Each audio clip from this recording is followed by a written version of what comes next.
Bonjour chers élèves, toujours dans le chapitre concernant les étapes de formation de roches sédimentaires, nous allons commencer par la transformation des sédiments en roches compactes.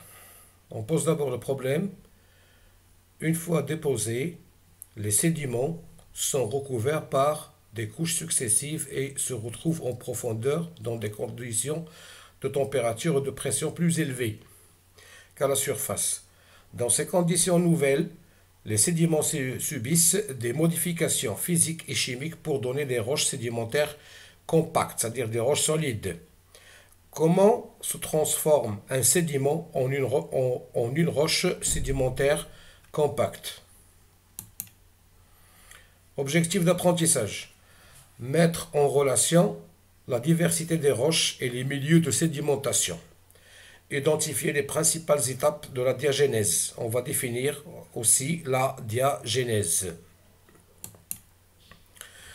Diversité des roches sédimentaires est liée à la diversité des milieux de sédimentation. Commençons d'abord par comparer la nature des roches formées dans les trois milieux proposés. Alors, comment se déposent les roches dans les trois milieux? Nous avons un milieu 1.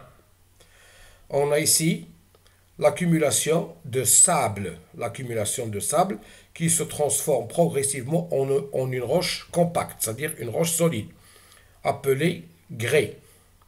Alors, on passe d'un sable meuble et sous l'effet de la pression, on passe à un grès consolidé, c'est-à-dire l'origine du grès consolidé de cette roche compacte, c'est un sable meuble.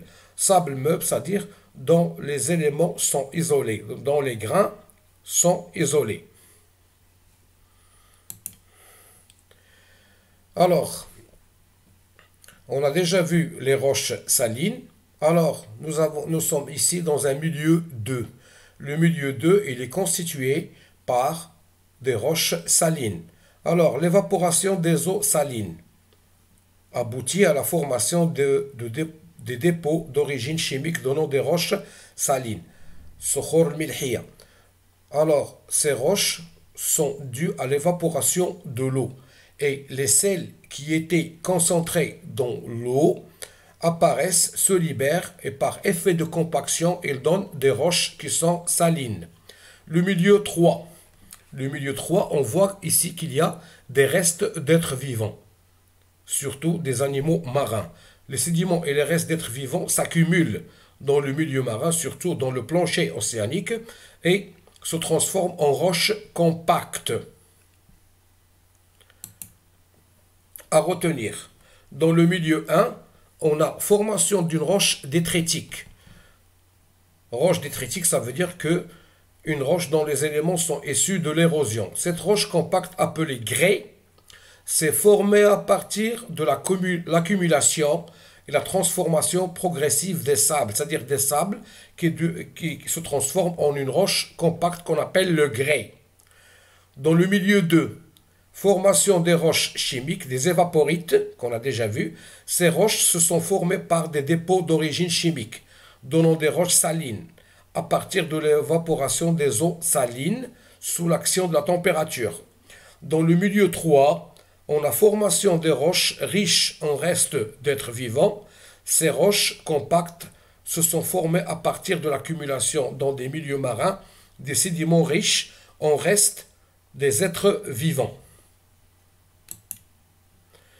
Les étapes de la transformation des sédiments en roches compactes.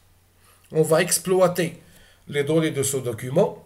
On a ici des grains de sable qui sont en suspension dans l'eau.